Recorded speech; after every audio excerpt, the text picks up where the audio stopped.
യോശുവയുടെ പുസ്തകം 17-ാം അധ്യായം. യോസേഫിന്റെ ആദ്യജാതനായ മനശ്ശെയുടെ ഗോത്രത്തിനും ഓഹരി കിട്ടി. മനശ്ശെയുടെ ആദ്യജാതനും ഗിലെയാദിന്റെ അപ്പനും ആയ മാഖീർ യുദ്ധവീരനായിരുന്നതുകൊണ്ട് അവന് ഗിലെയാദും ബാശാനും ലഭിച്ചു. മനശ്ശെയുടെ ശേഷം പുത്രന്മാരായ അബിയേസറിന്റെ മക്കൾ, ഹേലക്കിന്റെ മക്കൾ, അസ്രീയേലിന്റെ മക്കൾ, ഷേഖേമിന്റെ മക്കൾ, ഹേഫേരിന്റെ മക്കൾ, ഷെമീദാവിന്റെ മക്കൾ എന്നിവയ്ക്കും കുടുംബമായി ഓഹരി കിട്ടി. ഇവർ കുടുംബമായി യോസേഫിന്റെ മകനായ മനശ്ശെയുടെ മക്കളായിരുന്നു. എന്നാൽ മനശ്ശെയുടെ മകനായ മാഖീരിന്റെ മകനായ ഗിലെയാദിന്റെ മകനായ ഹേഫെരിന്റെ മകൻ ശെലോഫഹാദിന് പുത്രിമാരല്ലാതെ പുത്രന്മാരില്ലായിരുന്നു. അവന്റെ പുത്രിമാർക്കും മഹള, നോവ, ഹൊഗ്ല, മിൽക്ക, തിർസ എന്നു പേരായിരുന്നു. അവർ പുരോഹിതനായ എലയാസറിന്റെയും നൂന്റെ മകനായ യോശുവയുടെയും പ്രഭുക്കന്മാരുടെയും മുമ്പിൽ അടുത്തു ചെന്ന്, ഞങ്ങളുടെ സഹോദരന്മാരുടെ കൂട്ടത്തിൽ ഒരു അവകാശം ഞങ്ങൾക്ക് തരുവാൻ യഹോവ മോശയോട് കൽപ്പിച്ചിട്ടുണ്ട് എന്ന് പറഞ്ഞു. അങ്ങനെ അവൻ യഹോവയുടെ കൽപ്പന പ്രകാരം അവരുടെ അപ്പന്റെ സഹോദരന്മാരുടെ കൂട്ടത്തിൽ അവർക്ക് ഒരവകാശം കൊടുത്തു. ഇങ്ങനെ മനശ്ശെയുടെ പുത്രന്മാർക്ക് അവന്റെ പുത്രന്മാരുടെ കൂട്ടത്തിൽ അവകാശം ലഭിച്ചതുകൊണ്ട് മനശ്ശെയ്ക്ക് യോർദാൻ അക്കരെ ഗിലെയാദ് ദേശവും ബാശാനും കൂടാതെ 10 ഓഹരി കിട്ടി. മനശ്ശെയുടെ ശേഷം പുത്രന്മാർക്ക് ഗിലെയാദ് ദേശം കിട്ടി. മനശ്ശെയുടെ അതിരോ ആശേർ മുതൽ ഷേഖേമിന് കിഴക്കുള്ള മിഗ്മെദാത്ത് വരെ ചെന്ന് വലത്തോട്ട് തിരിഞ്ഞ് ഏൻ തപ്പൂഹായിലെ നിവാസികളുടെ അടുക്കലോളം നീണ്ടുകിടക്കുന്നു. തപ്പൂഹ ദേശം മനശ്ശെക്കുള്ളതായിരുന്നു. എങ്കിലും മനശ്ശെയുടെ അതിരിലുള്ള തപ്പൂഹ പട്ടണം എഫ്രൈമ്യർക്കുള്ളതായിരുന്നു. പിന്നെ ആ അതിർ കാനാ തോട്ടിലേക്ക് തോട്ടിന്റെ തെക്കുകൂടെ ഇറങ്ങുന്നു. ഈ പട്ടണങ്ങൾ മനശ്ശെയുടെ പട്ടണങ്ങൾക്കിടയിൽ എഫ്രൈമിനുള്ളവ. മനശ്ശെയുടെ അതിർ തോട്ടിന്റെ വടക്കുവശത്തു കൂടെ ചെന്ന് സമുദ്രത്തിങ്കൽ അവസാനിക്കുന്നു. തെക്കുഭാഗം എഫ്രൈമിനും വടക്കുഭാഗം മനശ്ശെക്കുമുള്ളത്. സമുദ്രം അതിന്റെ അതിർ ആകുന്നു. അത് വടക്ക് ആശേരിനോടും കിഴക്ക് ഇസാഖാരിനോടും തൊട്ടിരുന്നു. ഇസാഖാരിലും ആശേരിലും മനശ്ശെക്കും ബേത് ഷെയാനും അതിന്റെ അധീന നഗരങ്ങളും, ഇബ്ളയാമും അതിന്റെ അധീന നഗരങ്ങളും, ദോർ നിവാസികളും അതിന്റെ അധീന നഗരങ്ങളും, ഏൻദോർ നിവാസികളും അതിന്റെ അധീന നഗരങ്ങളും, തനാക് നിവാസികളും അതിന്റെ അധീന നഗരങ്ങളും, മെഗീദോ നിവാസികളും അതിന്റെ അധീന നഗരങ്ങളും ഉണ്ടായിരുന്നു. 3 മേടുകൾ തന്നെ. എന്നാൽ മനശ്ശെയുടെ മക്കൾക്ക് ആ പട്ടണങ്ങളിലെ നിവാസികളെ നീക്കിക്കളവാൻ കഴിഞ്ഞില്ല. കനാന്യർക്ക് ആ ദേശത്തിൽ തന്നെ പാർപ്പാനുള്ള താല്പര്യം സാധിച്ചു. എന്നാൽ ഇസ്രായേൽ മക്കൾ ബലവാന്മാരായി തീർന്നപ്പോൾ അവരെ നീക്കിക്കളയാതെ അവരെ കൊണ്ട് ഊഴിയ വേല ചെയ്യിച്ചു.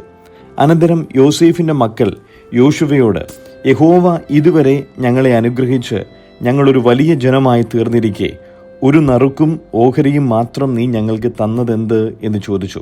യോശുവ അവരോട്, നിങ്ങൾ വലിയൊരു ജനമെങ്കിൽ എഫ്രൈം പർവ്വതം നിങ്ങൾക്ക് വിസ്താരം പോരാത്തതാകൊണ്ട് കാട്ടുപ്രദേശത്ത് ചെന്ന് പെരിസ്യരുടെയും മല്ലന്മാരുടെയും ദേശത്ത് കാടുവെട്ടി സ്ഥലം എടുത്തുകൊള്ളുവിൻ എന്നുത്തരം പറഞ്ഞു.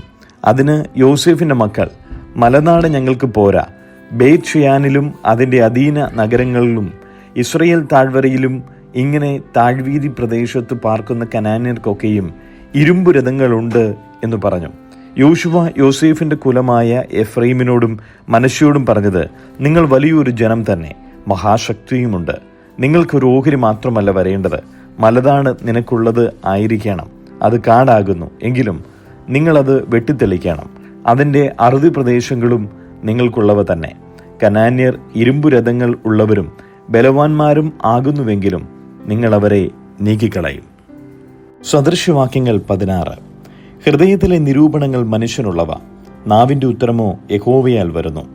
മനുഷ്യന് തന്റെ വഴികളൊക്കെയും വെടിപ്പായി തോന്നുന്നു, യഹോവയോ ആത്മാക്കളെ തൂക്കി നോക്കുന്നു. നിന്റെ പ്രവൃത്തികളെ യഹോവയ്ക്ക് സമർപ്പിക്ക, എന്നാൽ നിന്റെ ഉദ്ദേശങ്ങൾ സാധിക്കും. യഹോവ സകലത്തെയും തന്റെ ഉദ്ദേശത്തിനായി ഉണ്ടാക്കിയിരിക്കുന്നു, അനർത്ഥ ദിവസത്തിനായി ദുഷ്ടനെയും കൂടെ. ഗർവമുള്ള ഏവനും യഹോവയ്ക്ക് വെറുപ്പ്. അവന് ശിക്ഷ വരാതിരിക്കുകയില്ല എന്നതിന് ഞാൻ കൈയടിക്കുന്നു. ദയയും വിശ്വസ്തതയും കൊണ്ട് അകൃത്യം പരിഹരിക്കപ്പെടുന്നു. യഹോവ ഭക്തി കൊണ്ട് മനുഷ്യർ ദോഷത്തെ വിട്ടകലുന്നു. ഒരുത്തന്റെ വഴികൾ യഹോവയ്ക്ക് ഇഷ്ടമായിരിക്കുമ്പോൾ അവൻ അവന്റെ ശത്രുക്കളെയും അവനോട് ഇണക്കുന്നു. ന്യായരഹിതമായ വലിയ വരവിനേക്കാൾ നീതിയോടെയുള്ള അല്പം നല്ലത്. മനുഷ്യന്റെ ഹൃദയം തന്റെ വഴിയെ നിരൂപിക്കുന്നു, അവന്റെ കാലടികളോ യഹോവ ക്രമപ്പെടുത്തുന്നു. രാജാവിന്റെ അധരങ്ങളിൽ അരുളപ്പാടുണ്ട്, ന്യായവിധിയിൽ അവന്റെ വായ് പിഴയ്ക്കുന്നതുമില്ല. ഒത്ത വെള്ളിക്കോലും ത്രാസും യഹോവയ്ക്കുള്ളവ. സഞ്ചിയിലെ പടിയൊക്കെയും അവന്റെ പ്രവൃത്തിയാകുന്നു. ദുഷ്ടത പ്രവർത്തിക്കുന്നത് രാജാക്കന്മാർക്ക് വെറുപ്പ്. നീതി കൊണ്ടല്ലോ സിംഹാസനം സ്ഥിരപ്പെടുന്നത്. നീതിയുള്ള അധരങ്ങൾ രാജാക്കന്മാർക്ക് പ്രസാദം. നേർ പറയുന്നവനെ അവർ സ്നേഹിക്കുന്നു. രാജാവിൻ്റെ ക്രോധം മരണദൂതന് തുല്യം. ജ്ഞാനമുള്ള മനുഷ്യനോ അതിനെ ശമിപ്പിക്കും. രാജാവിൻ്റെ മുഖപ്രകാശത്തിൽ ജീവനുണ്ട്. അവൻ്റെ പ്രസാദം പിന്മഴയ്ക്കുള്ള മേഘം പോലെയാകുന്നു. തങ്കത്തേക്കാൾ ജ്ഞാനത്തെ സമ്പാദിക്കുന്നത് എത്ര നല്ലത്! വെള്ളിയേക്കാൾ വിവേകം സമ്പാദിക്കുന്നത് എത്ര ഉത്തമം! ദോഷം അകറ്റി നടക്കുന്നത് നേരുള്ളവരുടെ പെരുവഴി. തൻ്റെ വഴി സൂക്ഷിക്കുന്നവൻ തൻ്റെ പ്രാണനെ കാത്തുകൊള്ളുന്നു. നാശത്തിന് മുമ്പേ ഗർവം, വീഴ്ചയ്ക്ക് മുമ്പേ ഉന്നത ഭാവം. ഗർവികളോടുകൂടെ കവർച്ച പങ്കിടുന്നതിനേക്കാൾ താഴ്മയുള്ളവരോടുകൂടെ താഴ്മയുള്ളവനായിരിക്കുന്നത് നല്ലത്.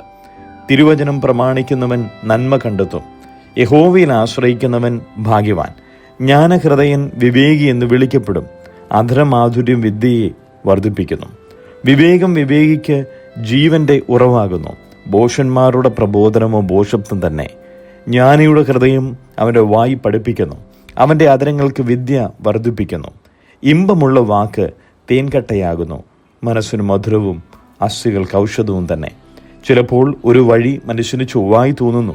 അതിൻ്റെ അവസാനമോ മരണവഴികളത്രേ. പണിക്കാരൻ്റെ വിശപ്പ് അവനെ കൊണ്ട് പണി ചെയ്യിക്കുന്നു. അവൻ്റെ വായി അവനെ അതിനായി നിർബന്ധിക്കുന്നു. നിസ്സാര മനുഷ്യൻ പാതകം എന്ന കുഴി കുഴിക്കുന്നു. അവൻ്റെ അധരങ്ങളിൽ കത്തുന്ന തീയുണ്ട്. വക്രതയുള്ള മനുഷ്യൻ വഴക്കുണ്ടാക്കുന്നു. ഏഷണിക്കാരൻ മിത്രങ്ങളെ ഭേദിപ്പിക്കുന്നു. സാഹസക്കാരൻ കൂട്ടുകാരനെ വശീകരിക്കുകയും കൊള്ളരുതാത്ത വഴിയിൽ നടത്തുകയും ചെയ്യുന്നു.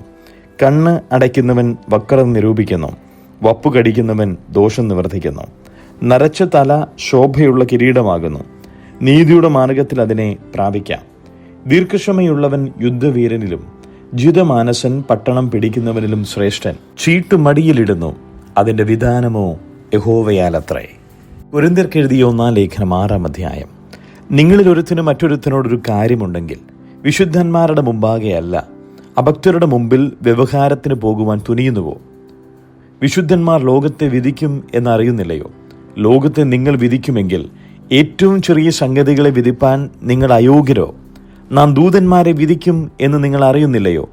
ഐഹിക കാര്യങ്ങളെ എത്രയധികം! എന്നാൽ നിങ്ങൾക്ക് ഐഹിക കാര്യങ്ങളെക്കുറിച്ച് വ്യവഹാരമുണ്ടെങ്കിൽ വിധിപ്പാൻ സഭ ഗണ്യമാക്കാത്തവരെ ഇരുത്തുന്നുവോ? നിങ്ങൾക്ക് ലജ്ജയ്ക്കായി ഞാൻ ചോദിക്കുന്നു. ഇങ്ങനെ സഹോദരന്മാർക്ക് മധ്യേ കാര്യം തീർപ്പാൻ പ്രാപ്തിയുള്ള ഒരു ജ്ഞാനിയും നിങ്ങളുടെ ഇടയിലില്ലയോ? അല്ല, സഹോദരൻ സഹോദരനോട് വ്യവഹരിക്കുന്നു, അതും അവിശ്വാസികളുടെ മുമ്പിൽ തന്നെ. നിങ്ങൾക്ക് തമ്മിൽ വ്യവഹാരമുണ്ടാകുന്നത് തന്നെ കേവലം പോരായ്മയാകുന്നു. അതിനു പകരം നിങ്ങൾ അന്യായം സഹിച്ചുകൊള്ളാത്തത് എന്ത്? നഷ്ടം ഏറ്റുകൊള്ളാത്തത് എന്ത്? അല്ല, നിങ്ങൾ അന്യായം ചെയ്യുകയും നഷ്ടം വരുത്തുകയും ചെയ്യുന്നു, അതും സഹോദരന്മാർക്കു തന്നെ. അന്യായം ചെയ്യുന്നവർ ദൈവരാജ്യം അവകാശമാക്കുകയില്ല എന്ന് അറിയുന്നില്ലയോ? നിങ്ങളെ തന്നെ വഞ്ചിപ്പാതിരിപ്പിൻ.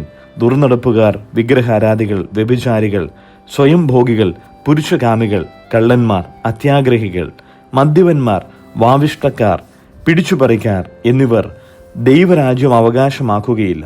നിങ്ങളും ചിലർ ഈ വകക്കാരായിരുന്നു.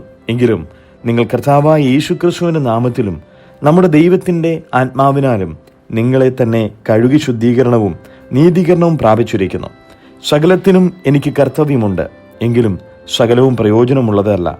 സകലത്തിനും എനിക്ക് കർത്തവ്യമുണ്ട്, എങ്കിലും ഞാൻ യാതൊന്നിനും അധീനനാകിയില്ല. ഭോജ്യങ്ങൾ വയറ്റിനും വയറ് ഭോജ്യങ്ങൾക്കുമുള്ളത്, എന്നാൽ ദൈവം ഇതിനെയും അതിനെയും ഇല്ലായ്മയാക്കും. ശരീരമോ ദുർനടപ്പിനല്ല, കർത്താവിനത്രേ. കർത്താവ് ശരീരത്തിനും. എന്നാൽ ദൈവം കർത്താവിനെ ഉയർപ്പിച്ചതുപോലെ നമ്മെയും തൻ്റെ ശക്തിയാൽ ഉയർപ്പിക്കും. നിങ്ങളുടെ ശരീരങ്ങൾ ക്രിസ്തുവിൻ്റെ അവയവങ്ങളാകുന്നു എന്നറിയുന്നില്ലയോ? ക്രിസ്തുവിൻ്റെ അവയവങ്ങളെ ഞാൻ എടുത്ത് വേശ്യയുടെ അവയവങ്ങളാക്കാമോ? ഒരു നാളും അരുത്. വേശ്യയോട് പറ്റിച്ചേരുന്നവൻ അവളുമായി ഏക ശരീരമാകുന്നു എന്ന് നിങ്ങൾ അറിയുന്നില്ലയോ? ഇരുവരും ഒരു ദേഹമായി തീരും എന്നുണ്ടല്ലോ.